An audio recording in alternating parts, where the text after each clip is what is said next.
Welcome back to another episode of the Women's Health Community Podcast. We are on our first ever interstate trip. If you can hear my chair squeaking, it's already driving me nuts, but that's fine. We're going to roll with it and hopefully the mics don't pick that up. But we have our first Queensland guest, Paige. Thank you so much for joining us. Hello. So we start the podcast with 4 questions that are different. Pause. 4 questions. The third This chair 3 is so distracting. It's really distracting me. I'm so sorry. We're both looking at each other with eyes twitching. So we have 4 questions. The 4th question is different to every single guest. So first question, what is one non-negotiable in your day every single day? I think for me, and this is something I've just always had, it's the first 30 minutes of my day has to be completely screen free. Mm-hmm. I might turn my alarm off or scroll my notifications for a sec, but I will never click an app. I won't reply to anyone. It's just I feel as soon as I do, my brain just goes into overdrive. So okay. I feel that's my one thing that I like to do every day. That's not me, but I love that for you. Not many people are like that. No. It's the only time I'm ever screen free. Okay, fair. I'm pretty good throughout the day. I can do hours throughout the day without my screens. Oh, I'm bad. I randomly will find myself, I'll be mid-conversation with someone and I'll pick up my phone, click on the Instagram app, scroll for a sec, get off. And I'm like, why did I do that? Why did I do that? I got nothing out of that. It's really strange. It's an addiction. Okay, what did you want to be when you were growing up? I actually always wanted to be an architect. And Oh. I did 1 semester of architecture at uni. Realised I hated it. Really? It was just not what I thought. That's so funny. I'm from a family of architects. Really? So I'm I know what it's like. I'm not for me. For me, it was in my first semester, we got kind of married up with not married, buddied up with a master's student, and all the master's students that I knew were bold, they were greying, they were just so old stressed, men. they looked so unhealthy. And they were only 25. Oh. And I'm like, this is not normal. And they just used to tell me how much they hated their lives. I was like, I don't want that. I'm out. What is your death row meal? You'd know, moussaka. Yeah. But The that's not my best. death row. That's not even really something that I would... if anyone puts it in front of my face, I'll eat the whole thing. Really? I love you would eat the whole tray? I could, if you really wanted me to. Who needs a 10K calorie challenge? Just do the moussaka challenge. Yeah, no, girls moussaka, can't beat it. All right, and final question, different to every single guest. Would you rather never train upper body again or never train glutes again? Probably never train upper body again because I feel she grows without me trying. Okay. Whereas my glutes, it's 8 years in the making and there's still not much. Yeah, fair. And we're trying. talking about it before we started filming. You have a 40-kilo dog. You can just bicep curl your dog every now and then Exactly. and you'll be fine. Probably break my back. Yeah. Pinch the other side and we'll be good to go. So we are going to be diving in today a little bit about your sweet savageness, we'll call it. The fact that you won't really tolerate coaches bullshit that is very prominent online. We spoke about it a lot on the car ride here. Thanks for driving me, by the way. Really appreciate it. But it's definitely something personally that we didn't crash. We missed a turn, but that's fine. That's a whole other story. But it's something that truly I find inspiring about you and why I did ask you to come on this podcast, because I feel like you have a really strong voice in the industry and you're very set and concrete in what you believe and how you coach and the values that you hold up within your business and within your clients. And I think that's very evident across your social media. So I kind of want to touch on that a lot more today and go really deep into some of the things potentially you've experienced that have molded that belief system that you have, or potentially if you've always just believed it, or if that's more recent. So have you really ever had an experience with a coach yourself, or seen things that truly sparked that belief system that you need to share your voice and that is the right thing to do in order to speak up against the grain and against the norm and against what is socially, I don't want to say acceptable because it's not unacceptable what you're doing, but no one really calls it out. Yeah. I don't know. I can't really say it's been one event or one thing that's kind of triggered that. It's just through my own health journey, and then obviously what I've seen years, almost 10 years being a coach, just knowing what my clients go through, things that I've gone through. I think the first major thing for me that kind of made me realize how important health was when I was in year 10 or year 11, when I was obviously getting my period. I used to get debilitating pains, to the point where I couldn't get out of bed. I'd get up, I'd be vomiting and crying all day. Oh, wow. It was so horrible. severe. And that's kind of what sparked my like whole interest in diet and nutrition, because I knew I didn't have very healthy eating habits back then. And I went to a GP and they asked me not a single question about my lifestyle, not about my nutrition, not about my family history. And they just said, oh, you should get on the pill. Yeah. And I don't know, something about that just felt really off to me. And I remember just thinking, sitting there going like, absolutely not. Like, I will not put something in my body that I don't know enough about. And so that's kind of been like my first belief about, you know, health. And then I kind of took that information, went into like obviously researching myself about nutrition, and then pretty much started changing it myself. And from there, my pains went away and I was no longer experiencing debilitating period pain. So I knew like the power of nutrition and diet back then. And I think like having coached so many women who come to me and they're on contraception for their skin, or they just don't want to fall pregnant, and there's no deeper meaning to it. There's no endometriosis pain management or any specific health condition that requires them to be on it, and they're just on it for the fun of it. lols. Yeah, literally for the fun of it. I want to skip my period on my holiday. It's like, it's crazy like that. There is a lot of miseducation around that. And like, yeah, that's like one of my things that I love to educate on. Yeah, diet. to kind of just like debunk the belief system. Yeah. And it would be so like confronting to a lot of people to see and to just have it there in black and white, being like, okay, like you want to go on the pill, like you said, to skip your period on your Euro trip, but like, what is that actually going to cause later on down the track? Like, that's not spoken about. And it's like, it's also crazy because I was put on the pill really young. Like, I was in year 8, but I was on it for PCOS. But it's also like, I was also severely overweight. I was diagnosed as obese quite young. Like, and your GP probably never recommended going for a 30-minute walk a day. No, it was like, I mean, bless her. Like, I probably am going to get my GP on this podcast because she's like a godsend of a woman. But it was also like a mask. And I think we really grew up in the generation where the pill was just thrown around. And I feel like that's, thankfully, like social media has kind of like changed that. And I feel like as well yourself, you're part of the movement of like really coming forward for nutrition first, movement first, health first, movement being medicine. And I think it's a really positive trend that our generation is really pushing, which hopefully then bleeds into the younger generations. Yeah. I think it kind of started with our generation too. Like, I remember the first time I brought a supplement home, I brought protein powder home. Mum's like, why are you taking drugs for? And like your parents are probably the same. Like our WOG parents don't have any understanding of like proper nutrition. Like my dad will wake up and have a Coke for breakfast with a cigarette. And it's like, it's crazy to me because like they know no better and they're blissfully unaware and they're fine with it. But when I started meal prepping and eating the same food every day, when I pulled out food scales for the first time, my parents were like, oh, something's wrong with this girl. Yeah. And do you know, I've actually heard that a lot. Like, I am friends with quite a few people at my gym in Melbourne, and we've had conversations where it's like, once I started doing that same thing, protein powder in the bin because their nonna thought it was drugs, or they started saying no to having family dinners and would bring their own meal prep, and they would be like, you have an eating disorder. Like, we need to take you to the doctors. You're losing too much weight. But it's like you said, they're blissfully unaware. And it's so crazy that it's like you learn off your parents' habits. And then, like you said, it's our generation. We're really the ones changing the way. So I'm like, hopefully that means by the time I'm a mum, like I can really educate my children and not give them generational trauma. I'm not your mum, I'm your coach. Yeah. Don't call me mum, call me coach. Thank you. Can you imagine 18, that? You're going to stop paying me. Yeah, could you imagine that, like at the pub and like, coach, can we go home now? I'm like, oh, that'd be so awkward. So you are really like confident in your belief system, obviously, like I've mentioned. What is something that you find, obviously outside of like periods and cycles, that you deal with a lot of like online in terms of like belief systems?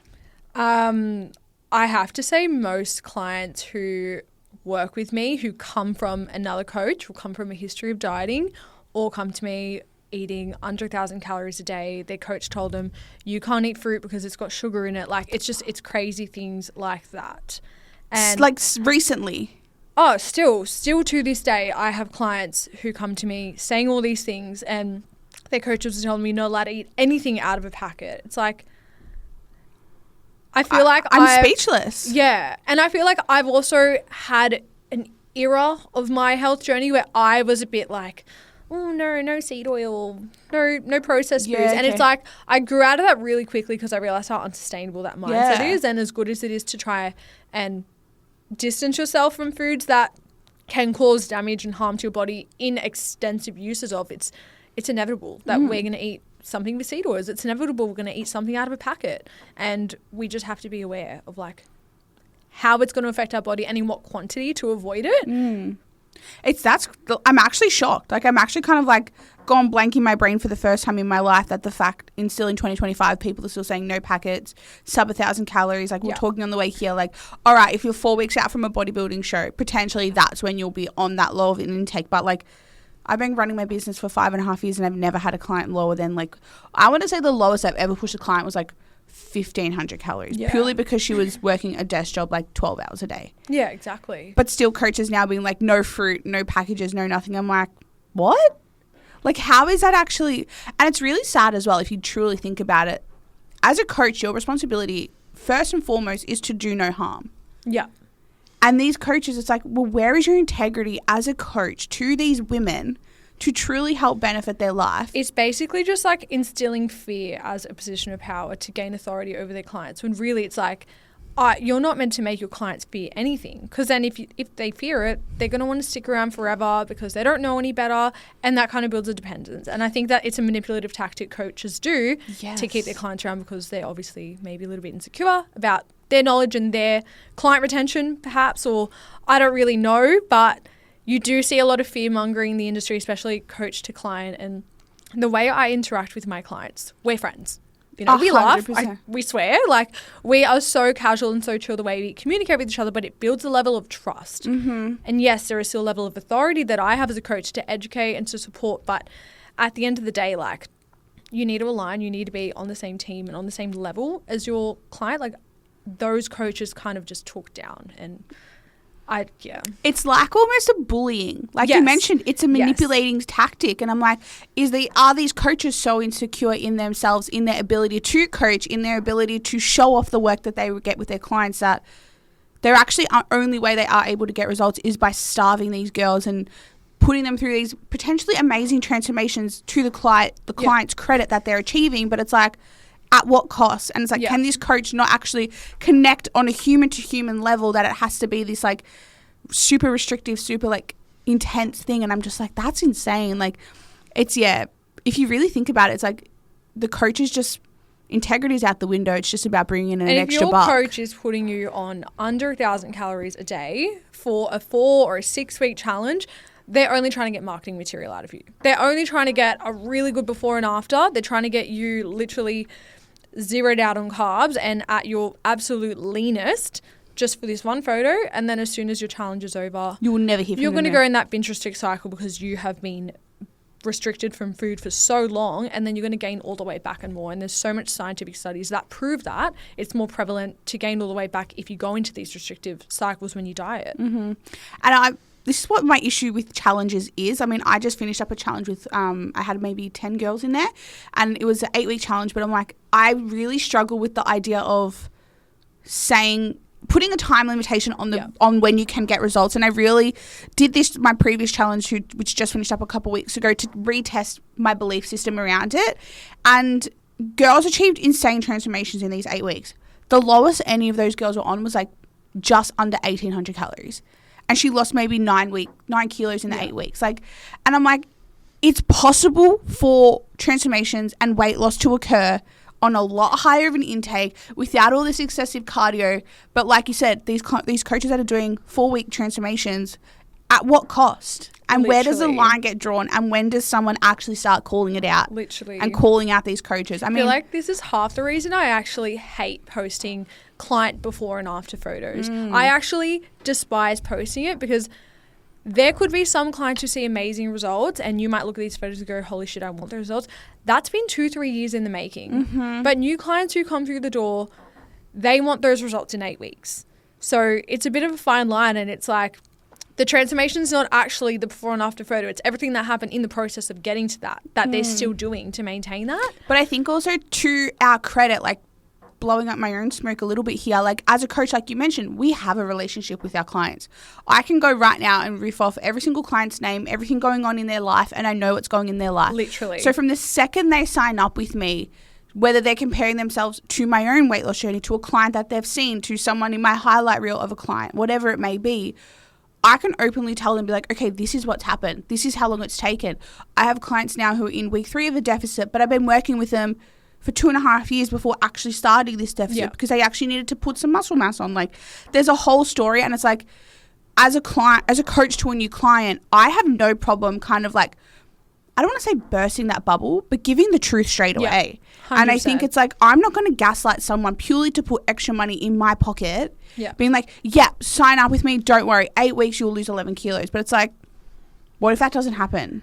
One thing, and it's like something I still hold close to the way that I communicate to this day, is like one of the very first lessons I learned when becoming a coach was never make a promise to a client. And that's something that I always keep in the back of my head. And I scroll through Instagram and I see coaches, if you want to lose 10 kilos in the next 10 weeks, DM me. And it's like, you can't actually make these promises. Well, it's like, what? At the end of the day, how can you guarantee that? Yeah, you don't know how a client's going to respond to a calorie deficit. You don't even know what their maintenance calories are. You don't even know what their habits are. You don't even know what their training level is. Thank you. But it's also like, okay, 10 kilos in 10 weeks, great, boom, give me $200, whatever. If that doesn't happen, are you refunding the client? Exactly. Because at the end of the day, if you go to it's somewhere like misleading advertising, someone builds your house, but, oh, sorry, forgot to build the back wall. Well, you want a fucking refund because the guy didn't build the back wall of your house. Like, that sounded so bogan coming out of my mouth. I like just had this out of body Western Sydney coming out of her. Western Sydney. that's no, I'm not a Western Sydney girl. Lived there for a little bit, but I just had this out of body experience just then hearing myself say that, and I was like, ew. So sorry if that gave you the ick, like it gave me the ick. But yeah, it's like, you're gonna want the refund if you're not getting what you're promised in a contract, whatever it is. And it's like, well, I think also then as a consumer of this content, like, practice the critical thinking skills to be like, okay, like, does this coach actually know what it's going to take for me to get there? Is this coach actually going to care about me as a human? Is this coach actually going to care about my health? Yeah. Because at the end of the day, your health is the one thing you get. Yeah. You don't get to a redo on that. You get a redo on anytime you want to start a goal, anytime you want to start a fitness journey. You get to restart that. Your health, you don't. And I have clients who will come to me and they'll come to me saying, I want to lose XYZ kilos. I want to do it by this date. It's my wedding. It's my holiday, whatever it is.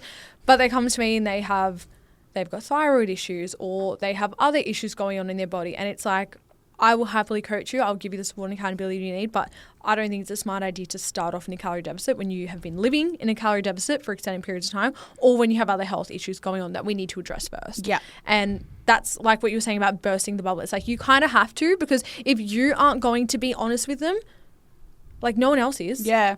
I think that's there's going to probably be the next coach that just promises them that and takes their money and doesn't deliver. Yeah. I reckon that's the one thing I probably would actually promise every single client that comes to me is like, I will care. Yeah. Like, I will 100%. Genuinely care about your child who's just starting school, or I will personally care about your partner who's working fly in, fly out, and there's one weekend every 4 weeks where you don't want to track. Like, I will care about those things, and I will probably promise you to care, but I would not promise you to be like, okay, like, we can do this, this, this, and this. Like, yeah, I can help you progress, but I can't promise you that by August 21st, you're going to be 11 kilos lighter. Yeah. Like, I can help you work towards that. But I think, yeah, like, that's a really good lesson though. I think a lot of coaches, potentially new coaches in the industry, if they're listening to this, like, don't promise things, or promise your care. Promise that you're going to do right by the client, because at the end of the day, like you said, like, you're going to have to burst a few bubbles every now and then. 100%. Yeah. You can teach the habits, the systems, the framework. You can't guarantee the same result to every client though, and anyone who has had a coaching experience knows that the girl next to him who can eat the same amount of calories, have the same training program, everybody's going to respond differently, so you can't promise the same results to different people. Like, it's just, I feel like there's this trend going on TikTok. I don't know if you've seen it. It's like, give me 30 days of your time, and I'm like, and it's like 30 days and we'll do all of these things. I'm like, every brother, second, like, and it's people are falling for it.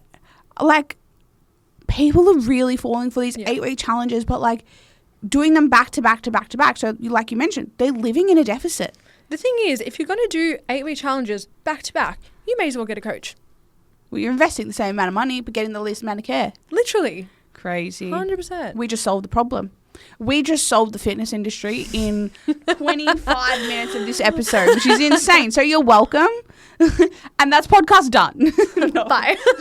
Peace out. No. So have you ever really caught any backlash online for something that you've posted?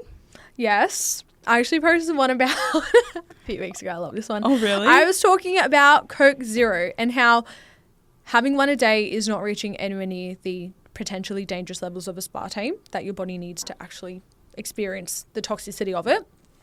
And I had so many people comment saying that basically I'm full of shit. But it's true, and it goes with anything. Like, there is a potentially toxic level of drinking water. There is a potentially toxic level of consuming chocolate. But one Coke a day for most people in the population, which is who you target, I obviously don't target at the very niche of people who can't tolerate those things.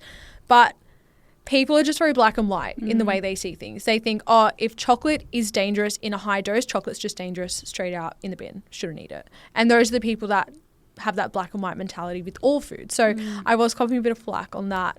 Really? Yeah. I've actually never copped like severe hate like that, and I don't know if I could handle it. I just laugh. Really? I laugh. I feel like as well, like, I don't know if you've ever had like some of my close friends have had like hate videos made about them. Oh, I had a TikTok made about me. Oh my God, really? Tell me about that. Oh. No? Oh my God, I've never experienced anything like that. And I feel like that just goes like, I just think it says a lot about the other person to make a blanket statement and a judgment of you without knowing you, without understanding you. And like for me, I'll never go make an assumption of someone who I don't know, I've never interacted with, purely based on one thought that I kind of brewed on and formed an opinion of. I think it's so obviously normal. It's only human nature to form opinions of people based on 100%. how you see, how they perceive themselves online. But I don't think that your opinion is factual. And I think posting your opinion as if it's a factual statement to try get views and likes, I just think it brings down your own credibility as a person. Yeah, it definitely wouldn't have been anything on you. I feel like that's definitely a thing on them. Like, and I think as well, like I was actually having this conversation with my husband 2 nights ago, and we were talking about like people judging and people having opinions on people and people just being jealous of people. And we worked out that every single time someone says something shitty about someone else, it is out of a jealousy thing. Yeah. People don't talk shit about people that inspire them. No, exactly right. I would not go talk shit about someone who I look up to in the industry. I will talk shit about people who I am jealous, like who they're just kind of poking at an insecurity of yours. Maybe someone who's really confident online and they post something and you might go, oh, cringe. But really, it's like, oh, I kind of wish I had that confidence. Yeah. And it's really interesting that, like you said, you had a hate video made about you, but it's like, okay, I would love to get into that person's brain and be like, what insecurity did she trigger in you that you felt like you had to go and sit there and put your time and your effort and your energy into creating this piece of content for them to like, I mean, I haven't even seen this. I have no idea what this was. I'm like, I need you to like show me this because I'm so interested. But it's like that person literally wasted, I want to say if it took them an hour of their time, they wasted an hour of their life to do something so irrelevant. And like, it's so dumb. Yeah.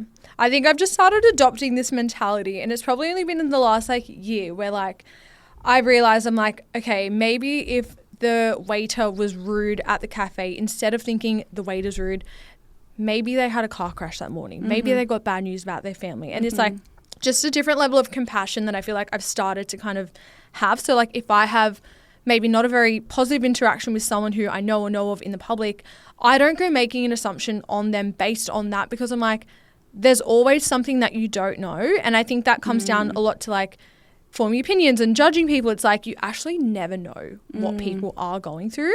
So like, yeah, it's okay to form like a little opinion, and I would never go voicing that opinion because at the end of the day, it's just my thought. It's not fact. It's not reality. Something I'm really big on myself, especially like through these podcasts, through social media, you are indirectly connected to quite a lot of people. And a lot of people will have an opinion on this person, that person, this person. And I'm really big on practicing, if I haven't sat down and genuinely had a conversation with this person, if I know that they legitimately have done nothing bad or nothing harmful, but say this person has a bad opinion of person A has a bad opinion of person B, but I haven't met person B, I'm not going to have the same opinion. Yeah, exactly. I'm going to allow it, accept it, but form my own opinion. And I think as well as like you were saying, like you can't actually form an opinion if you don't sit down with someone. Yeah, exactly. I think I just went around in a circle and like said the same thing like 3 times. But like, did it make sense? Like, Yeah. you can have your opinion of my husband. I have my opinion of my husband, but we don't have to agree on that. But we can sit here and both have respect for each other, both have respect for a human sitting across from us. But it's like, we're mature enough to actually build that ourselves. Yeah. And I think that's something, like you mentioned, if you don't meet someone, how can you know? Yeah, I could be having an off day today. I mean, I apparently can't speak and I'm hosting 5 other podcasts today. So that's great for me. But I'm like, it's also with anything, with consumption of content online, with consumption of opinions, with consumption of the news, with consumption of facts that people are putting out there. Practice the self-discipline in yourself to actually break down and critically think for yourself to understand what you are actually consuming. Yeah. And I think that's a step that so many people don't like to take and don't like to do. They don't like to critically think, and they don't like to... People just like to scroll, and it's just like they just absorb all this information where like no one actually goes and researches things. No one actually... And it goes back to coaching. There'll be people who scroll on TikTok and see someone on a 1,000-calorie diet and they lost 10 kilos and think, well, I need to be on a 1,000-calorie diet. And there's no level of critical thinking there to understand what is actually good and bad and what you should be doing. It's just everyone wants to just do the quick thing. Yep. And the quick thing is just to listen, absorb without critical thinking. Mm-hmm. Yeah. It's a big problem. And I think like things like TikTok definitely aren't helping because it's like, well, your time frame is, your attention span is just dropping.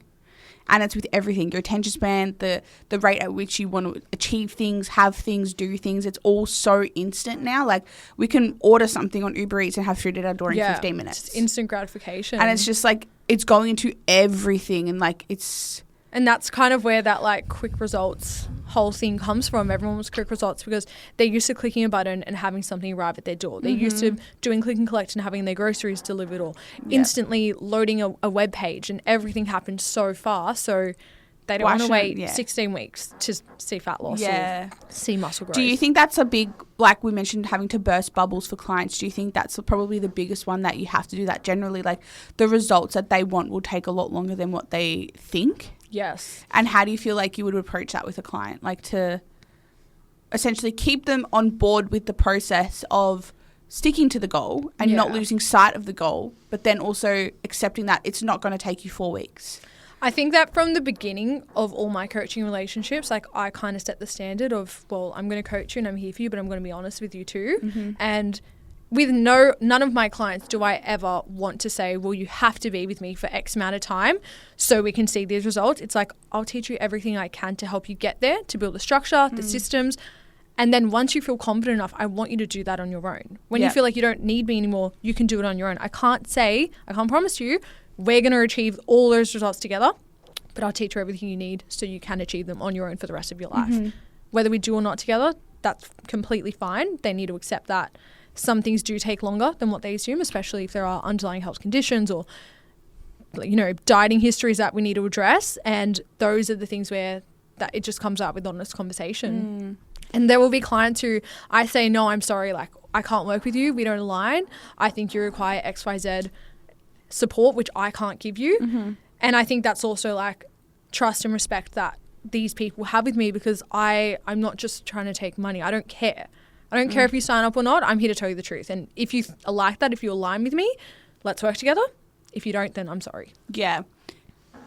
I feel like we need to like clip that, put that on repeat, and send it out to every coach in the industry, and understand that not every client is going to be the right fit for you. Not every client has to work with you, and you do not have the ability to coach every client.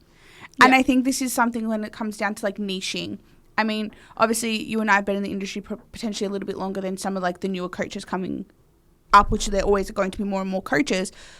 But niching down is not something that like I personally do. However, I do in the sense of like I'll coach women, I'll coach largely transformation. But then it's also like I can't say confidently that I can coach a man to get on stage. That is not something that I'm confident in doing, and I have the capacity and the respect for his goals and his intentions that I'm not the coach for him. Yeah. And there is no ego shaming on me. There is nothing wrong with him. Like, sure, if he wants to pay me to write him a program, I can write a program. Am I going to be the best coach for him? No. And it's also like, you know that you're not going to be able to promise the best results, and your clients are a reflection of your work. So if I can't give you the best service and the best results, I'm doing you a disservice. You're investing your time and money into something you're not going to get the greatest return from. But I'm doing myself a disservice because there could be 3 other very suitable clients that I could work with. But instead, I'm trying to force myself down and like fit into working with someone else who I'm just not aligned with. So yeah. Do you feel like you have a client that comes to mind? You don't need to like name them or anything, that you have had like super crazy success with, and then you've had other clients who potentially apply with you who have seen their results wanting that, and it's just you've tried and it's not worked? Like, do you feel like it kind of can blur the lines between like having to have that conversation of like, we've started working together, I don't think this is right, like kind of breaking up with a client almost, but like, have you ever had to have that kind of... I feel like I've never actually really had to break up with a client because I set that standard from the very beginning, and I'll say no before we even start working together. And if I'm not even sure, it could be yes, could be no, I'll still say no. Yeah. Because I don't want to take you on, waste your time, and then tell you a few weeks in, I don't think we align. Yeah.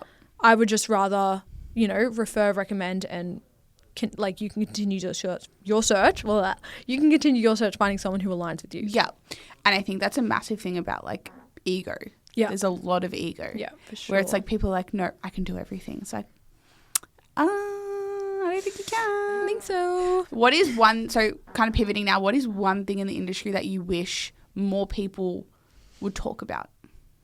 Oh, that's a good question. I feel like I'm not really good answering questions on the spot.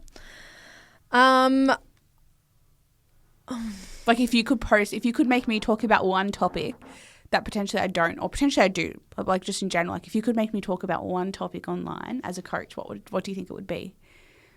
Honestly, like not too different from what we're already talking about, just like the reality of seeing progress and transformations, and how it's not a 4-week challenge. It's actually what you think is going to take you 2 months will take you 2 years. I think that's a big thing that people don't talk about enough because everyone's trying to get their marketing material, which is fine, but like people don't talk about that enough. And do you feel like you kind of have an issue? I'm not talking about people like specifically, but like the bigger coaches out there who have like 15 coaches working under them. Do you have like an issue with them kind of consistently saying that they can do it in the 8 weeks? Like, do you wish more people would start calling those bigger people out? I mean, it depends. Like if you're going to offer a refund if you can't deliver those results, or if you genuinely can deliver those results in some way, like, slay, go for it. Yeah. But I think that in those kinds of business models and structures as well, like you do lose a bit of the quality because you're being fed through systems and so many different coaches. It's less of a one-on-one experience, and it's a bit more generic. And that's just simply due to volume. Any business who does large volumes does sacrifice quality. And that's why one-on-one coaches, generally, I do cap the amount of clients I take on, because I know if I surpass X amount of clients, I'm going to start lacking on the quality and the amount of energy and attentiveness I give to all my clients. Yeah. And they're not paying for that. Yeah. They're paying for my one-on-one attention. 100% agree. And then what do you feel about now? I've seen quite a lot of stuff online about new quote-unquote coaches coming up in the industry without any qualification and releasing apps and training programs. That's been around for a while. I remember one of the very first influencers that did that. I think it was Carly Burns. I have no idea who that is. It was years ago. And I think she had ebooks, and then like she kind of was getting slack online for it. And it's happened with a lot of coaches since then. But the thing is, the fitness space is so unregulated. The entry level is so low. I feel like anyone who gets a coach, sees an amazing transformation, and people start asking them like, wow, what did you do? They're a coach tomorrow. Yeah. And they're going to start selling their program. And it's like, being coachable and being a coach are two very different things. All the coaches I've ever had probably say I'm not very adherent. Yeah. But that doesn't impact my ability to coach someone. Yeah. And my education. Whereas for myself, I could be better. And I think, a lot of people just think, I've got a good body now. People are asking me, what my fitness routine is. I'm going to make some money off this. Followers. I can make some money. Yeah, but if you go through, get your qualification at least, legally be recognised and legally have your insurance at least, then like, whatever, do it. Yeah. I think that's probably the biggest thing that I have the issue with is like these girls with mega followings, mega platforms all of a sudden now have multi-million-dollar businesses. Yeah. Because they've got the body. Yeah. And it's like... But a lot of these women as well, and this is no hate to them because like I look at some of them, I'm like, wow, you have an amazing physique. A lot of the time, that physique is enhanced because of their genetics. Mm-hmm. And people don't realize that. They see this tiny waist, huge ass, huge thighs, and they're natural. They don't have BBLs, nothing. It's a body I appreciate. It's a body I know I'll never have. Mm-hmm. Genetically, I'm a stick. Yeah. It is hard for me to build muscle, and I can recognize that, but so many other women don't recognize genetics as the number one thing that will determine your progress. Yeah, I feel like that if there was one thing that I could talk about and like have other coaches in the industry, that's what it would be. Yeah. Like, you can't even look like if we've got, I don't even know, like, is it possible for people to go see if like we're qualified? Like, I feel like there's nowhere to actually go. Like, I don't think so. Unless they ask for like if you're insured, and I guess maybe. Yeah, like that's what I mean. Like, I think if you work in a gym, someone who's worked in a gym face to face obviously needs to have their qualifications and everything. Yep. Their qualification because they need to have insurance to work on the gym floor. Anyone who has worked on the gym floor or currently works on the gym floor, you can be confident that they are qualified. Yeah, and I think that would definitely be my thing that I get like every coach who listens to this podcast to talk about. Like, it's quite scary. Like the stuff that I've been seeing recently, I'm just like, wow. And a lot of the time, it's those coaches who are putting their clients on very minimal calories, and they're honestly probably the coaches as well. Like some of them I hear like, I know they have eating disorders and this and that, and you are trying to coach people into healthy eating behaviors when you yourself don't have that is scary. Yep. I've seen it firsthand. Like I've been at meals with people and then behaviors and patterns are showing, but then I've just worked with you 2 hours before and you're telling your client to do exactly not what you're doing. Yeah. That is scary. Yeah.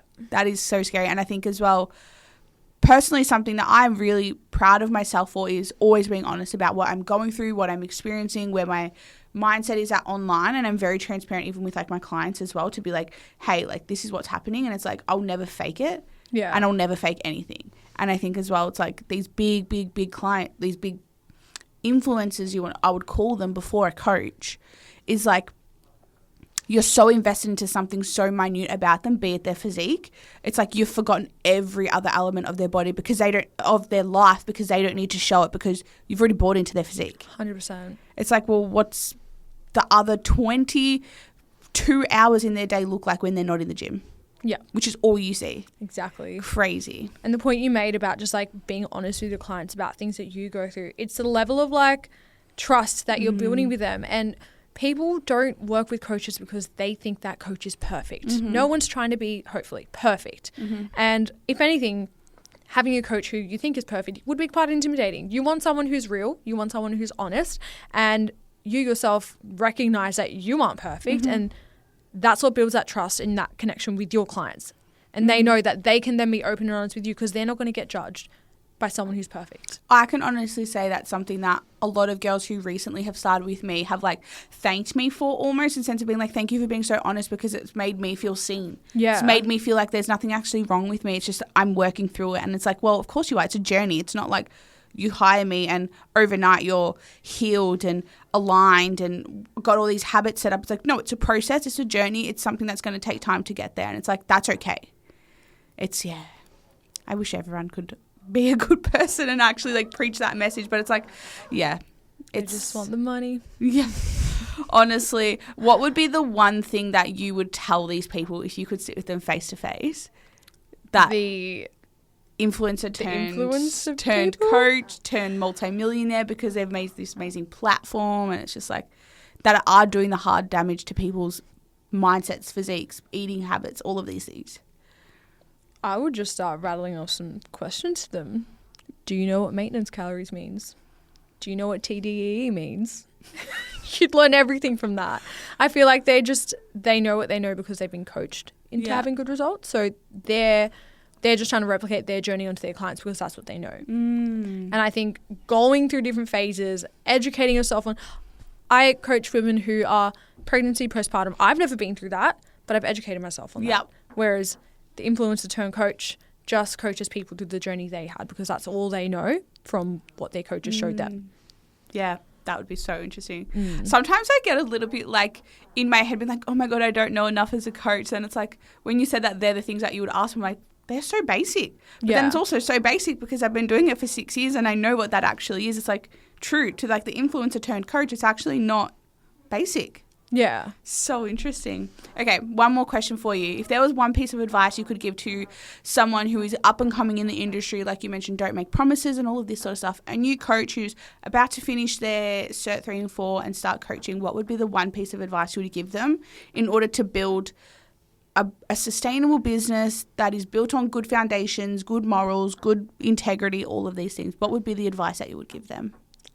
Probably just to stand by what you believe in. Don't try and sit on the fence online if you have a firm belief in something, because there are people that will resonate with your beliefs, and those are the people that you will align with and want to work with, and that will become your niche. By actually picking a side, standing firm with what you believe is true, you are going to attract the right people that you want to work with. If you sit on the fence and you're attracting people who you don't really agree with, that's the clientele that you're also inviting in to work with you. And I think a lot of people don't like to have an opinion online. They don't like to make anyone upset. I'm not saying I go online ranting every day. I feel like some people might think that listening to this. I don't. No, you don't. But like if there is something I really believe in or something I want to talk about, I will talk about it. Yeah. And I will get people who have been following me for years who probably have never messaged me before who reply to something and go, fuck, like, thank you for saying that. And like that's the kind of person who I'm going to work with. I'm not going to work with a person who has a problem with that because we obviously don't align in our core values. I love that. That it's okay to believe what you believe, and the right people will find you and the right people will trust you and want to work with you and want to be a part of your world, and that's fine. And the people who don't, that's also fine. You are not always going to be right and you are not always going to be the coach for everyone. Exactly. I think that's a really good lesson.